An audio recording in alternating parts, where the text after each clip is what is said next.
Welcome back to the channel and welcome back to another UFC fight prediction video. In this video, I'll be predicting the four-card fights for UFC Fight Night, Magny versus Prates. So without further ado, let's get to our first fight on the card that I'll be predicting. So in the first fight, we have in the middleweight division, we got Gore versus Antonio Trocoli. And how do I feel about this one right here? I'm going low confidence Gore to beat Antonio Trocoli. And yeah, really not no confidence in this one at all, but I'm going Gore. I feel like he has more upside. It's definitely a dangerous match. I think guys will have like 6 pro fights, like 4-2 or something, 4-3, something crazy like that. Trocoli has way more experience, but he's one of those weird guys that like started very light and somehow they juiced up and they got 6'5" and grew into be a sizable middleweight. To be honest, he looked like a light heavyweight. But I think Gore has more power in his hands. I do like his confidence for the fact that he was willing to step in and fight Bo Nickel. And we saw even with who was the last guy before Bo Nickel? Whatever, the last guy before Bo Nickel, we seen like he did look much, or at least he came there not to lose. He came there like he looked the best he looked. In a loss, but he looked the best he looked motivated. And the fact that Gore was willing to take that fight, he was training for, one of the brightest prospects currently MMA has in Bo Nickel. So the guy clearly not sleeping on himself. That shows, he has the kahunas, or I said kahunas, whatever. He got the balls. He got the balls and stuff. He has the wrestling background to be able to keep this fight on the feet. Trocoli doesn't really have no great offensive takedowns. He does have much better BJJ, but his wrestling is not very good at all. His takedowns aren't very good. So I feel like Gore should be able to control where the fight takes place. Trocoli does show some decent striking, but I feel like he accepts the back foot way too easily. And I think Gore will be able to stuff the takedowns, put him on the back foot, and be able to set up the shot to knock him out. And I think he knocks him out in the second round. So in this one, I got Gore via second round TKO. Now to our next one, we have in the bantamweight division, we got Romious versus Gaston Bolanos. And how do I feel about this one right here?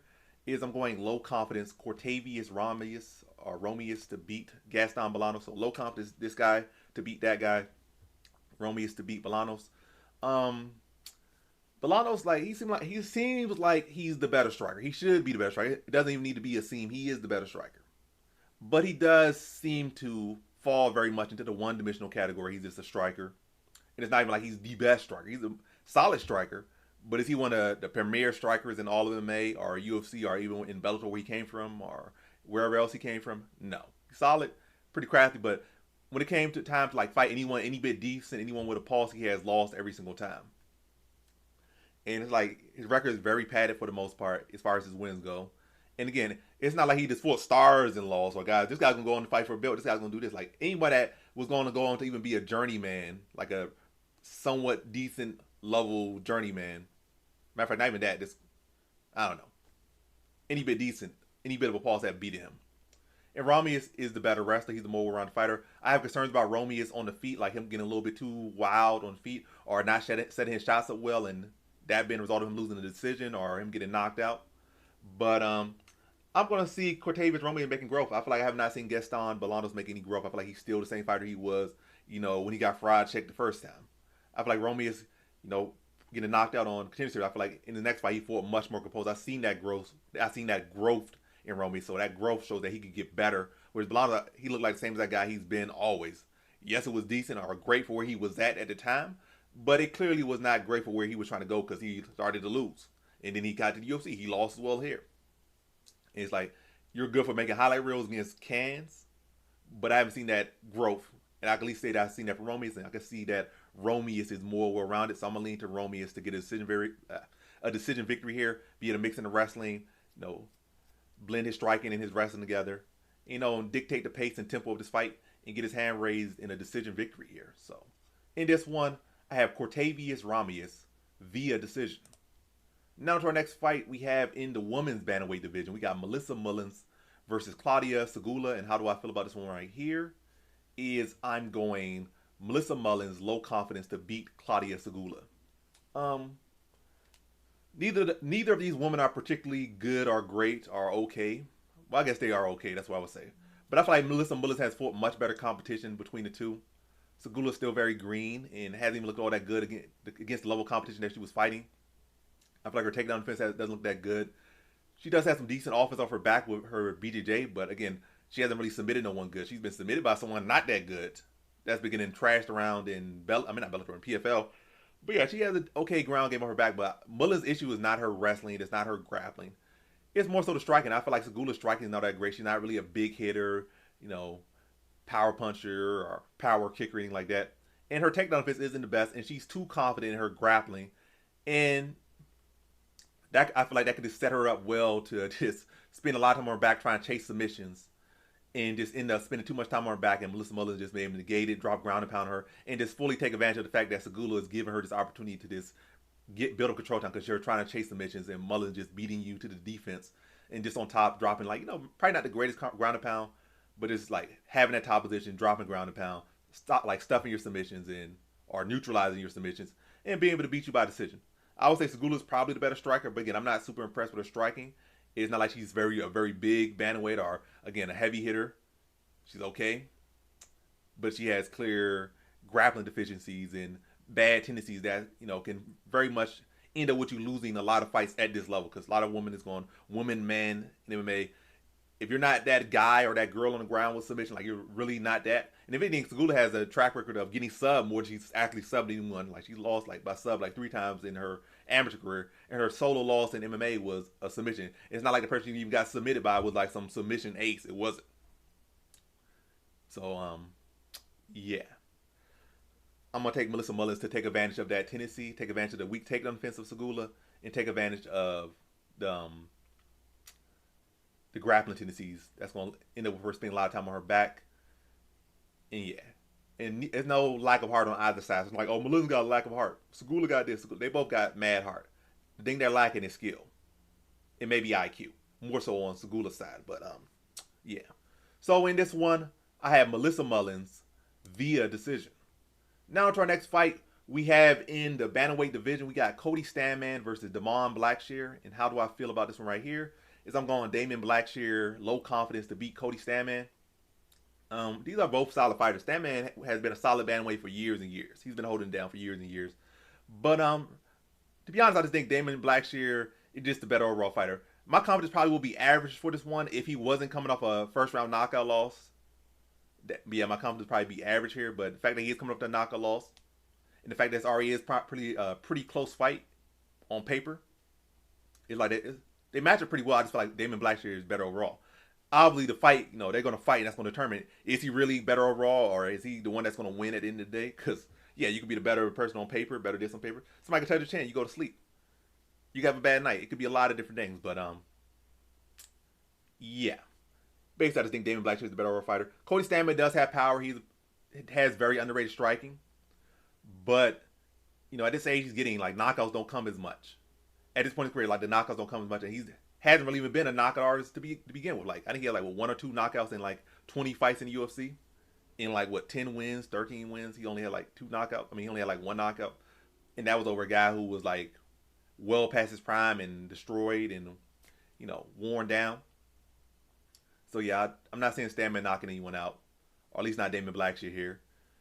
And I think Damon Blackshear will be able to grapple him, be able to strike him, be longer, bigger, stronger, and be able to beat him everywhere. I think he's gonna go the distance. I could see a sub potentially for Blackshear, definitely on the table if the odds are good. But I see it going the distance, and I see it going for Damon Blackshear. So in this one, I have Damon Blackshear via decision. Now to our next fight. We have in the welterweight division, we got Charles Radtke versus Matthew Semelsberger. And how do I feel about this one right here? Is I'm going low confidence Charles Radtke to beat Matthew Semelsberger.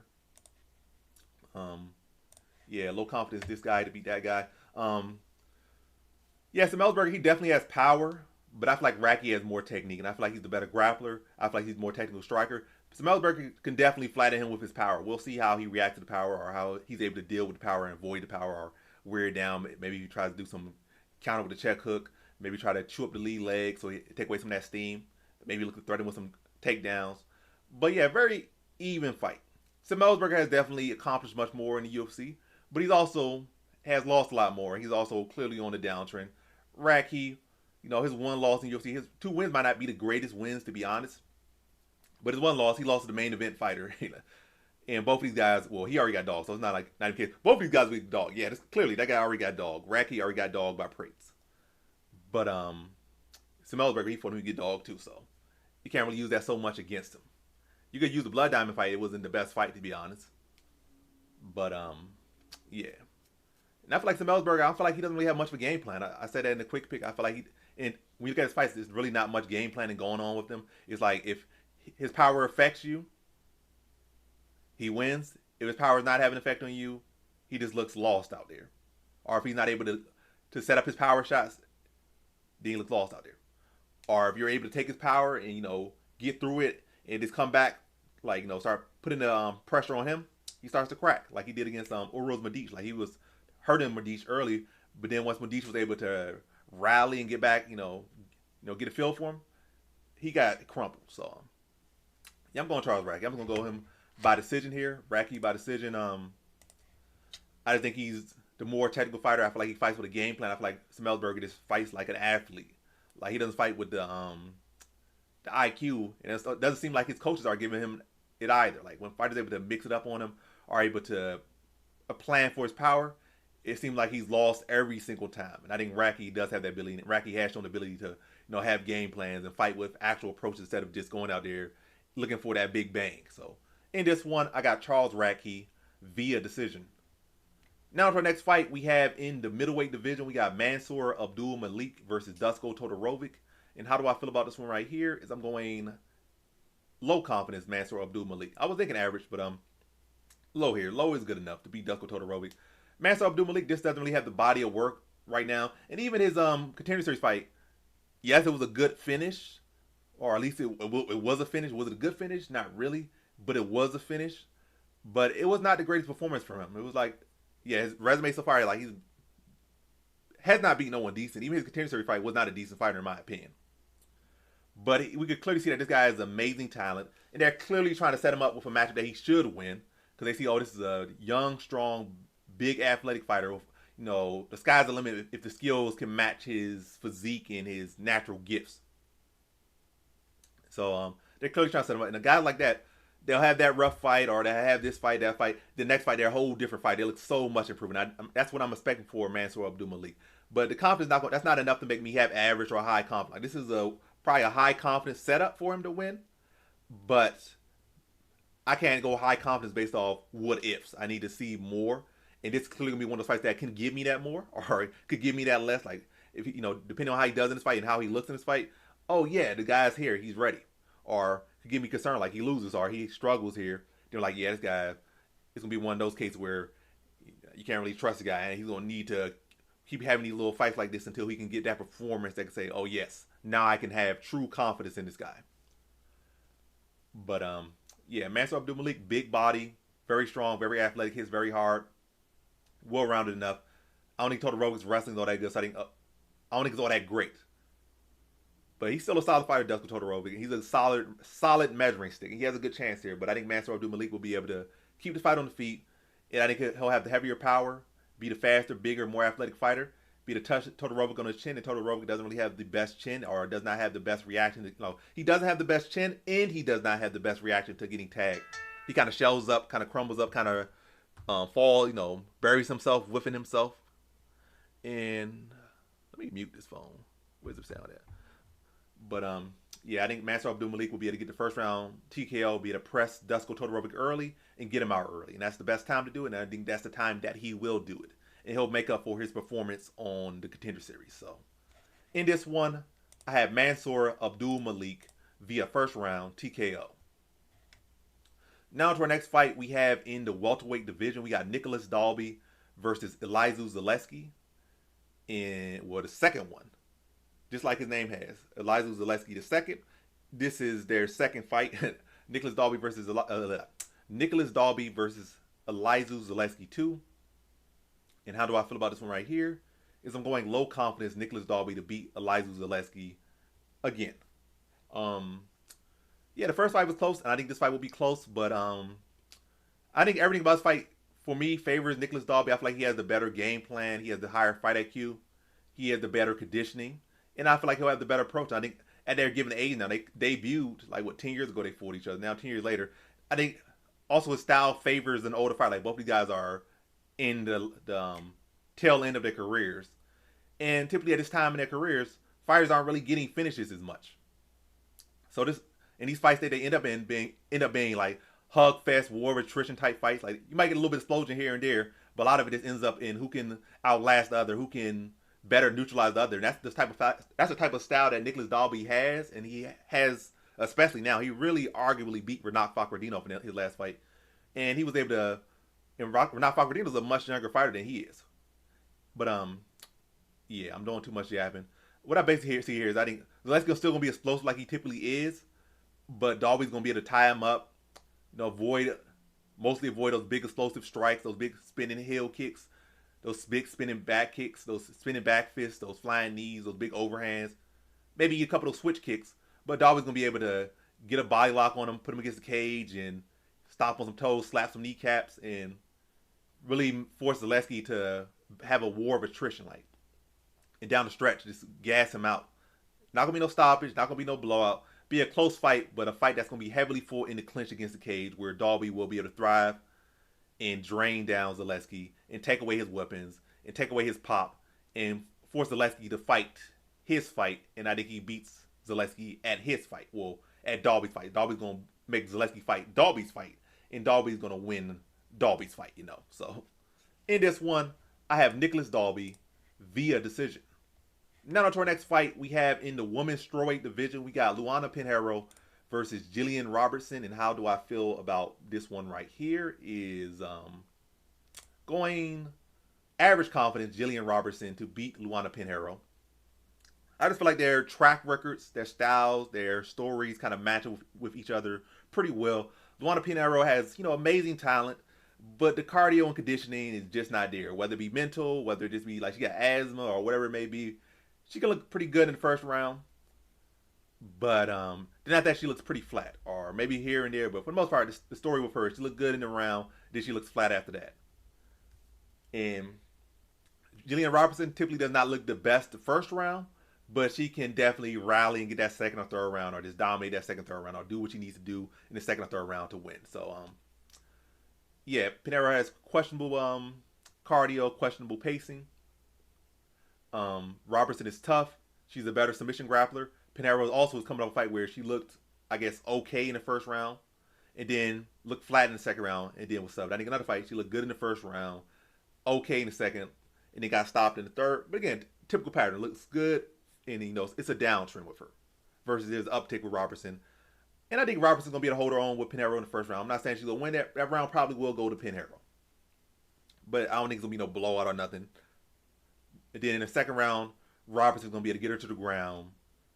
Probably pressure her. Pinheiro's going to have less steam, less volume coming back. Takedown will be right there. Robertson's going to be able to get to her, drag her to the mat, start to dominate on the ground, and then find that second round submission. So in this one, I have Jillian Robertson via second round submission. Now to our next fight, we have in the middleweight division, we got Gerald Meerschaert versus Reinier de Ridder. And how do I feel about this one right here is I'm going low confidence Gerald Meerschaert to beat Reinier de Ridder. And Reinier de Ridder, he's a pretty solid. I'm not gonna say let me just give him his flowers as much as I can give him. It might be a little bit of overkill, but I'll give it to him. He's one of the best BJJ specialists in the middleweight division currently, in all of MMA. Not all of divisions, but all of MMA as far as the middleweight division. He's one of the better grapplers. Maybe I could say he's the best top-level fighter that's a grappler. Maybe. As far as in the middleweight division. Not all of MMA, specifically the middleweight division. But, yeah, he's extremely one-dimensional. I've not seen any bit of respectable striking coming from him at all. I looked through his fights. Matter of fact, I watched them at the time and looked back at this, looked back at that. Not even just recently, like even in the past. Then I re-looked at them recently, like saw exactly what I saw before. And even before his loss, I was like, this guy's not very good, to be honest. He's extremely one-dimensional. All it's gonna take is a guy with any bit of takedown defense to touch him up. The guy has no striking offense, no striking defense, no heart when it comes to striking or taking damage. Don't have good takedown offense. And yeah, he's definitely live. I mean, he's a favorite. He's live enough. Obviously, I'll say he's live enough. But I think Gerald Meerschaert has solid enough grappling and solid enough defense to keep him on the feet. And I think Gerald Meerschaert is the much better striker. That's not usually a thing you say for Meerschaert, but we have clearly seen him fights with Bruno Silva and a couple other fighters that are much better strikers and, at least decent or respectable fighters on the feet. If not Matter of fact, a lot of these guys were supposed to beat Meerschaert actually. And that's another thing, Meerschaert has thrived a lot in these dog spots. So I'm expecting him to thrive here as a dog again. Expecting him to use his grappling defensively, whether he's on the ground or just prevent Reiner de Ritter from even getting him on the ground. And then I see Gerard Meerschaert looking to pressure Reiner de Ritter, cut him off, piece him up, break him down, and I see him stopping de Ritter in the second round. So in this one, I have Gerard Meerschaert via second round TKO. Now to our next one, we have in the bantamweight division, we got Ricky Turcios versus Bernardo Sopaj. And how do I feel about this one right here? Is I'm going Bernardo Sopaj, low confidence to beat Ricky Turcios. And Turcios is being slept on a bit here, but he's very live in my opinion. And probably gonna be a fight I'm just gonna avoid. Maybe an over will be good here. Yeah, over probably be great here to be honest. But yeah, Turcios is extremely live here. You know, especially when we look at his loss. He lost to what's his name, Rosas Jr., who's has a bright future ahead of him, one of the best prospects in all of MMA, probably top 5 prospects in all of MMA, Rosas Jr. And he was dominating him like early in that fight. And then before that, he lost to Ayman Zahabi. And kind of like an awkward decision to Ayman Zahabi. And Zahabi is very technical and very experienced, and he can do that to fighters. As he did that to Meerschaert as well. So Turcios losses are being overrated, I guess. Or I don't know. Or he's getting too much backlash and too much is being made of those losses without the context, that without people really digging into them or even looking at him second. So he's definitely live here. He's a well-rounded, tough, scrappy fighter. Got a lot of experience. He's an Ultimate Fighter winner.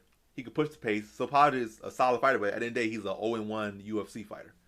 He doesn't have no Contender Series wins. He doesn't have this. He doesn't have that. Churchill at least has Ultimate Fighter win. And I think he has a UFC win and whatnot because he had to win the Ultimate Fighter. So he does have at least one UFC win. Sopaj is talented, but also I feel like he's undersized. He can be a flyweight.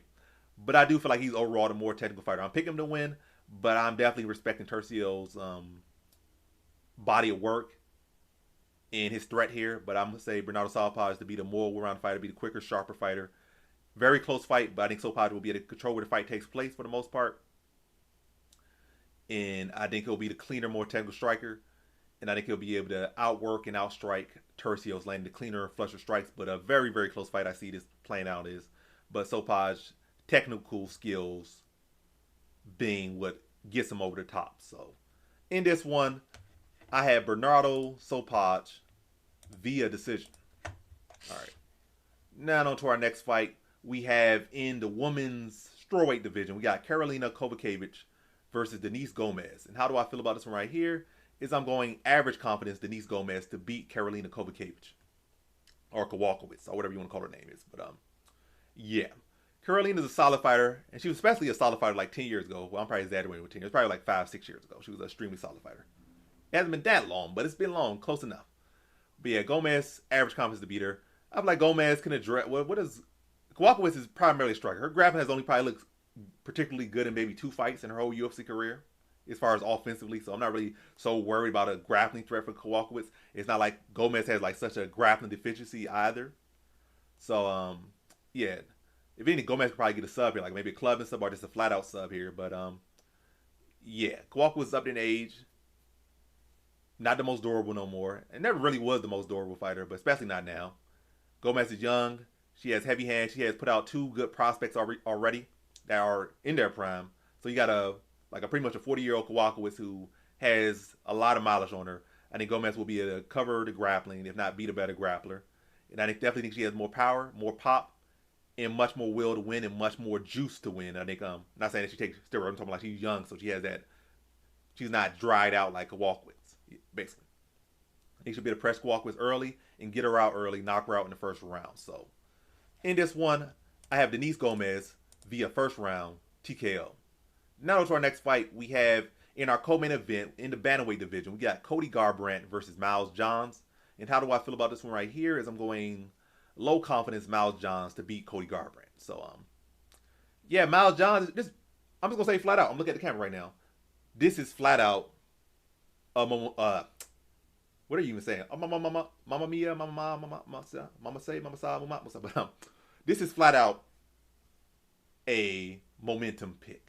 This is not me saying, oh, Miles Johns, he has perfect defense and perfect offense. He's a A1 counterpuncher, and Cody Garbrandt always leaves his chin up. So this guy is tailor-made to beat Garbrandt, or Garbrandt is tailor-made for Mal Johns to beat him. Nah, it's not that case. Or this guy has no submission defense, and this guy is the perfect, has 80% takedown offense accuracy, and he has a patented submission package that he gets on everyone, even some good guys. So this guy is just tailor-made for him to lose. It's not that case. It's like prime for prime, Cody Garbrandt watches this guy. Even right now, Cody Garbrandt is very live against Mal Johns, and that's no insult to Mal Johns. Cody Garbrandt is an amazing talent. At his peak, probably one of the best fighters of all time, probably like top 50 at his peak. Not over his whole career, but at his peak, top 50 all time. I'll give him that. Is it right now? And that list going to clearly get bigger and bigger. He's probably get pushed out of that eventually. But I say he's fully cemented top 50 all time at his peak, when we were just particularly speaking about his peak. So Garbrandt's still a beast and whatnot. But I just feel like a lot of times he don't have the best fight IQ. Not the best defensively. Definitely got very quick hands. But I did not like his performance at all last time. I feel like he looked pretty decent on the feet. Maybe we were surprised that Figueiredo took him down, or how easy Figueiredo took him down, and how strong Figueiredo was, and how good Figueiredo's submission was. But he did not look good at all. And that could have very much been an exposing fight. His chin had already been exposed. His defense, or lack of defense, has already been exposed. His fight IQ and all that stuff has been exposed. But this is the first time his grappling has been exposed, and it was exposed extremely bad. But yeah, I'm going with Mal Johns. He's looking the best he's ever looked. Chin's holding pretty strong. Conditioning looking better than ever looked. And I'm expecting him mixing the wrestling, especially seeing how bad Garbrandt's takedown defense looked and how bad his grappling looked. And again, just really a lot of momentum. I think the fact that momentum is there and how Garbrandt was beat, I'm not going to trust his confidence so much. I think Mal Johns is going to be able to hold his own with on the feet, probably land more flush shots and touch the glass chin of Garbrandt, and also be able to mix and takedowns at points, and really just be the more consistent, more effective fighter. I'm not going to say he's going to land more. I can't really feel like I can predict that with great confidence that he's going to land more strikes. I can't predict that. But I can predict that he'll land probably the flusher shots, and those shots will be, have more effect on Garbrandt than Garbrandt's shots on Johns. And then also the fact that Garbrandt got taken down so easy and dominated on the ground in his last fight. I think Mal Johns will have confidence in that, probably build that into his approach and be able to have success there. Not great success, I don't think, but good enough success on top of landing the flusher, heavier shots over the course of 15 minutes. And being able to edge Garbrandt. I think it's going to be a clear decision, but by no means I don't think it's going to be a wipeout, and by no means on paper is this a wipeout. But I do got Johns winning here, just being the better overall fighter and having the momentum on the side would also be a big factor here. So in this one, I have Mal Johns via decision. Now to our next fight, we have in our main event, we have in the welterweight division, we got Neil Magny versus Carlos Prates. And how do I feel about this one right here? I'm going average confidence Carlos Prates to beat Neil Magny. The confidence could be higher. It's clearly like momentum heavily on the side. It's clearly with the hottest team of 2024, but it's still some question marks to Prates. But yeah, this is a perfect scenario for Prates. Having all this momentum, going in there with like a 40-year-old Neil Magny, 37, 38, whatever the case may be, pushing 40 Magny, coming off a first round knockout loss, and Prates is much more of a lethal striker, a heavy-handed finisher than Morales is right now. The guy who just knocked out Magny. So Magny's coming off a knockout loss. He's up there in age. I think Prates has the grappling to be the grappling and also the physical strength and also the frame to keep Magny from doing his long man, lurch, hang on you type grabs. I think Prates will be able to address the grappling of Magny, the takedowns, the clinch attempts, the hug fest attempts, and be able to crack Magny, break him down, maybe attack the skinny legs of Magny a little bit. But either way, this a stalking approach. Whether the leg kicks in there or not, I think he'll be able to dig to the body of Magny with hooks, some knees to Magny's body, probably mixing a couple little kicks, if not a heavier kick approach, break Magny down, stalk him, and put Magny out in the first round. So yeah, Magny's up there in age. He's coming off a knockout loss. He's going in for a big hitter with a lot of momentum on the best team of 2024, the Fighting Nerds. Yeah, it's just really just a setup fight for Prates to look good and to climb the ranks. Magny has a decent chance, an okay chance, I guess. He has a chance. Like, it's not much, but he has some fire in there enough. But this is very clearly looking like a fight for Prates to look good and add to his highlight reel, and I think he will. And I think he puts Magny out in the first round via TKO. So in this one, I have Carlos Prates. Let me say that again. I have Carlos Prates via first round TKO. And yeah, that concludes my fight predictions for the full card of fights for UFC Fight Night, Magny versus Prates. And as always, thanks for watching. Peace out.